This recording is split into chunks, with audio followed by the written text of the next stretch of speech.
আদর বাদর। তো welcome to my another video.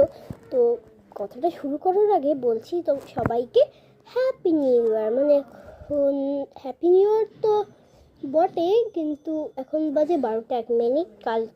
কালকে মানে আজকেই হ্যাপি নিউ ইয়ার।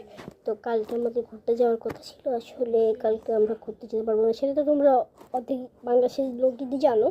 তো চলো র্যাপিড ফায়ারটা স্টার্ট করি। এর question, what is your name? মানে আমার চ্যানেল দেখছো, আমার নাম জানো না? আমার নাম সৈয়দা ফাতিমা মারফা মাসুদ চৌধুরী আদর। তোমরা আমার নামটা একটু স্লো করে দেখতে পারো। সেকেন্ড কোশ্চেন হচ্ছে তোমার বয়স কত? আমার বয়স হচ্ছে 8+। থার্ড কোশ্চেন হচ্ছে তুমি কোন ক্লাস পড়ো? আমি পড়ি স্ট্যান্ডার্ড 2-তে। আসলে আমরা হচ্ছে দুই বোন, আমি বড় আর আমার ছোটো বোনের পুরো নাম হচ্ছে সৈয়দা মানহা মাসুদ চৌধুরী আবদার। তো গাইস, সবাইকে হ্যাপি নিউ ইয়ার। কালকে দেখা হচ্ছে তোমাদের সাথে। Bye bye.